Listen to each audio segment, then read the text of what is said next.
Hey y'all, it's Nathan here with the Garrett Racing Team, and I want to welcome you back to the race shop. Tonight, we're going to do something a little bit different. We're going to do some maintenance on this race car. I actually had some footage from about a year ago for us changing the oil in this thing. So from time to time, we do have to change the oil in this, just like any other vehicle that you have. Be it this race car, your personal car that you drive back and forth to work every day. You have to keep a check on all this stuff and making sure you have good, fresh oil in these things, because between the temperature and the high RPMs that we run, if you don't, you're asking for trouble, engine failures, and that type of stuff. So we're going to go over that, kind of go over how we actually change the oil in this thing, how we check the oil level, and you can actually apply this again to your everyday vehicle stuff because it's very, very similar, guys. And one quick thing I want you to think about as we get into doing this, does a race car actually have a dipstick or oil level stick that you would have in your personal vehicles? Think about that. Do you ever think you ever seen one on like a NASCAR or even this open wheel modified? And I'll show you some footage as we walk around this thing. And keep your eye open. And be sure to stick around all the way to the end to find out, because we do answer that question. I know it's kind of silly, but it is something to wonder about.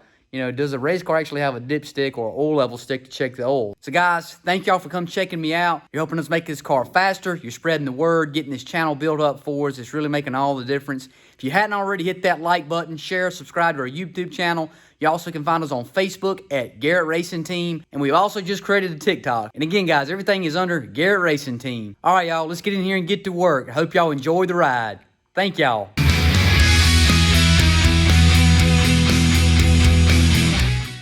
So to start with, let's go over what kind of oil we're actually going to be using and the oil filters that we have. Basically, it's a standard Wix oil filter that you can get in any automotive parts store. The part number from this one is 51069. It's good for a late model GM style 350 Chevrolet engines. My engine builder out of Gibsonville, Apple's Engine Repair, they recommend me running this. I've got this, I think, from the first time that I picked my engine up from them, and that's all I've ran. Haven't had any issues out of these. They also recommend this Brad Penn synthetic motor oil. And so we use 8 quarts of oil, roughly, on an oil change for this engine. And we don't actually do one weight of oil. We'd actually do a mix of 4 quarts of the 20W50 and 4 quarts of the 10W30. Basically, again, my engine builder recommended doing this.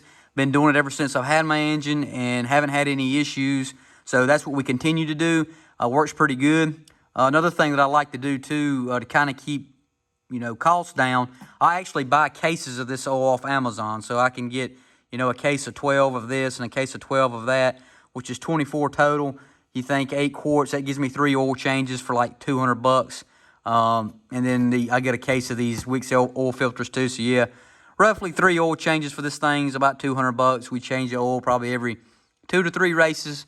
So, that would give you about, 9, 10 races there maybe, if you're pushing it to the max. So, this stuff ain't cheap to do, but you got to do maintenance and you got to keep this stuff going. So to get started with, I'm going to show you how we actually get in here to access the parts we need to get the actual oil changed on these engines. Now, just because this is a race car doesn't mean that it's much different than your everyday vehicle which you would ride to work or go get groceries with or anything else like that. So if you've never changed the oil in your own personal vehicle, this would actually be very similar to what you would do on your car. So you've got to take a drain plug out of the bottom of your engine, let the oil drain, and also remove the old oil filter. And once everything's nice and done and drained, then you can put your new oil filter on, put the drain plug back in, fill the engine back full of oil to the correct level, and check the level, make sure everything's good and full, and you're good to go. So to kind of show you where we're going to be working with, first, I'm going to show you the location of the oil filter.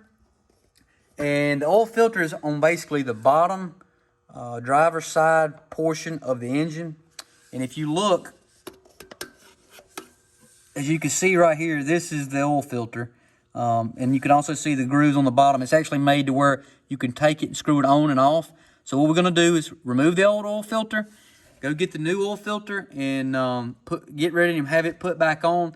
And when you take this oil filter off, you're going to have a little bit of old oil come out. So make sure you have a catch pan or something underneath to catch this stuff. And also, just a little bit of tips that I do to kind of keep my engine running good. I never like to dry fire my engine, which means having this brand new oil filter in the car without oil in it. You'll have just a little bit of a delay there before the new oil kind of picks up and goes in there and fills it up. So what I like to do is kind of fill the new oil filter up about 3/4 of the way full, or as full as you can get it without spilling it, and putting it up on and attaching it to the bottom of the engine. Another thing to do too, make sure you check the bottom of this oil filter, I guess, attachment surface that touches the bottom of the engine there. Sometimes the old O-ring gaskets can actually come off and stay stuck there on your personal vehicles or any other things that you're doing this with, and it could cause the new oil filter to not seat well and seal off, and you could cause an oil leak. And finally, one other thing I like to do is to basically get a little bit of oil on the end of my finger, and on the top of the oil filter, as you can see right here, there's this O-ring that basically is a rubber. I don't know if you can see that. So what I like to do is, once I'm ready, I get a little dab of oil and kind of go around and kind of lube up that seal there, and it kind of keeps it from being dry and lets everything seat nice and clean. And when I fire the engine with the oil in it and all that, never really have an issue. You may be wondering too, how do I get the oil out of the engine, the old oil? So I actually have a drain plug on the bottom passenger side of the car. If you can see right here, there's basically a drain plug right there. We pull that out, make sure you got an oil pan down below to catch any of the overflow, let it drain out. And what I normally like to do is let it drain until it quits dripping, or becomes just every once in a while drip. Wipe everything down, put the plug back in, and then you can fill it back up. Then we'll show you how you actually check the oil level on this thing, because I don't know if you see or not, but where is the dipstick on this? Anybody in the comment section below, let me know before I get to the end of this video, and you'll win the prize of being the one that knows. I don't know. So I got the oil draining out of my engine, went ahead and pulled the drain plug, and once it got out as a pretty steady stream and kind of slowed down a little bit, I went ahead and took the oil filter out. And now what I'm going to do is, while that's draining, I'm going to show you how I actually prep this oil filter to get it ready. And like I said before, I like to fill it up about 3/4 of the way full, or until it's full enough to where I'm not afraid to spill it while I'm putting it on there. So what I'll do is I'll take my oil filter, get 1 quart of my 10W30, going ahead and crack it open, and 1 quart of my 20W50. And one thing too, another kind of note, these little foil looking cap tops on here, try to get all of that mess off you can. I've heard tales of a piece of this getting inside of an oil system, or I don't know, it would wreak havoc on your oil systems if you didn't get it out of there. So take that out as best you can, so you won't have any little small pieces or anything, and do it for both of them. So get this going, have a nice clean surface. And so now what I'll do, I'll take my oil filter, and as you can see, there's a hole inside that's got little like chambers that actually filters the oil. So what I like to do is just very carefully kind of put a little bit of this weight in there. Nice green color too, by the way, if I don't know if you can see that. Got all those additives in it to help with the engine. Kind of put a little more in there, and then let it kind of soak down. Getting closer. So they make a racing version of this filter, a 51069R. Really don't know what the difference is. Have to do a little research on that. So I don't know if it's better, or they're just like any other type of marketing thing. It's the same filter, it's just they put R on the end of it to sell it to people thinking it's for racing. So Anyways, about got this to where it needs to be. Typically, once I'm done, that should be about good enough. I'll actually take, there'll be a little bit of oil on top here. I'll take my finger, dip in it, and then go around and lubricate as I'm doing here, all the way around. And it basically creates, it kind of wets the seal there and makes everything set up right. So now we'll put this in the car and get ready to put the drain plug back in to fill it up full of oil. So I went ahead and got the oil filter put back on. As you can see, it's sitting inside where it should be, nice and neat. And basically what I like to do is I don't like to over tighten these things, because if you over tighten them, trying to get them back off the next time can be a challenge. So basically I hand tight it as hard as I can and don't use any other wrench to tighten it anymore. And normally that does pretty good. But as you can see, it's in there nice and ready to go, full of oil, and should be ready once we turn the engine over to crank it up. One other thing too, while it's basically draining out, I can show you the last little bit of oil is coming out of my drain plug there. A little bit of stream coming out. So as it does that, I'm going to wait a little longer until it basically goes drip, drip, or maybe even less than that, and so everything else comes out.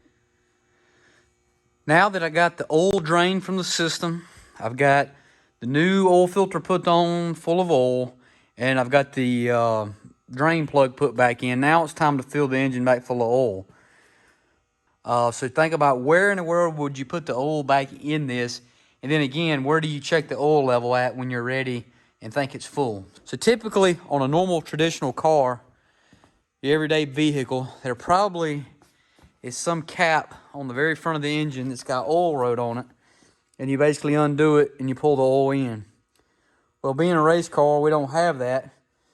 So what we end up doing is these breathers that are on top of the valve covers, we take these off, and there's basically holes here that allow us to pull the oil directly in, and it basically runs in through the heads down into the bottom end and fills the engine up. So that's what we're going to do now. We're going to go ahead and take those two breathers off and start putting one cord in one and one in the other and letting the oil drain in. Now I'm ready to start putting the oil inside the engine again. So again, I took the breathers basically off the top of the valve covers here, the breather filters, and we're going to start putting the oil back in. So I went ahead and took the cap loose on these, and this is basically the partial quarts that we were using to fill the oil filter up earlier with. We're going to finish these off, and we'll probably need about 6 more of these, and we'll keep an eye on it as we do it. So what I normally like to do is kind of just start pouring slightly until it starts going in. As you can see, don't want to make too much of a mess as I do this. You kind of got to go slow because there's some baffles in the bottom of this deal that'll keep it from running completely out. And as you see, it basically goes on down into the heads, into the engine.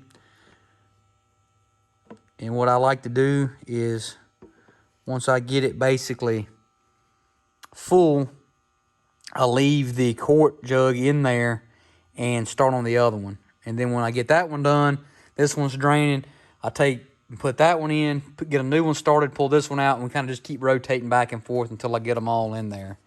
So once this is done, I'll show you how to check the oil level. Again, where's that dipstick at? Might be me. I might be the dipstick. Well, I just finished up putting the last quart of oil in the engine.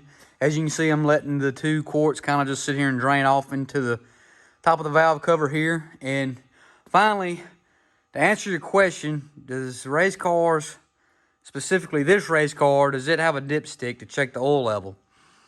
And the answer is no. It does not have a dipstick, and the only way to really know how much oil you have and if you're running low or not is, for one, you need to know you have roughly 8 quarts of oil in the engine, and on top of that, there's an inspection plug right here that you basically unloosen. And when you undo this, when the oil just starts to seep out the top of that hole there, basically it's full in the bottom of this oil pan, you're good to go. And I've already checked that, and instead of trying to make a mess, I'm going to leave that be and tighten it up. So that's all it is to changing the oil. Again, just a recap, put the new oil filter on, or take the old oil filter off, let that drain, take the oil plug off on the other side, let that drain, put the new oil filter on, put the plug back in it, fill it full of oil, check the oil level. That's all you have to do. So nothing to it really, pretty straightforward. All right, y'all, that's going to do it tonight at the Garrett Racing Team race shop. We got a good job done, got the cars oil changed. And again, guys, we do this every 3 to 4 races, and it basically depends on how many laps you put on the engine. But again, it's a good maintenance item. Another thing you can do is when you actually drain the oil is you can look at the oil and see if there's any metal flakes or any type of indication of wear on the inside of the engine. So it's a lot of good visuals that you can have to indicate, hey, I got a problem, or I'm getting ready to have a problem with the engine. And it's just something that you need to do constantly on these race cars. You always want to keep good fresh oil in these things, because between the temperatures and the high RPMs, the oil will eventually break down and will not lubricate like it used to. So guys, thank you for sticking around with me this long. If you're at this point in the video, if you have a question or a comment about what you saw, please leave a comment in the comment section below. We did find out that race cars, at least this one, doesn't use a dipstick or oil level stick to check the oil. So y'all, thank y'all. Until next time, be good, be safe, and enjoy that ride.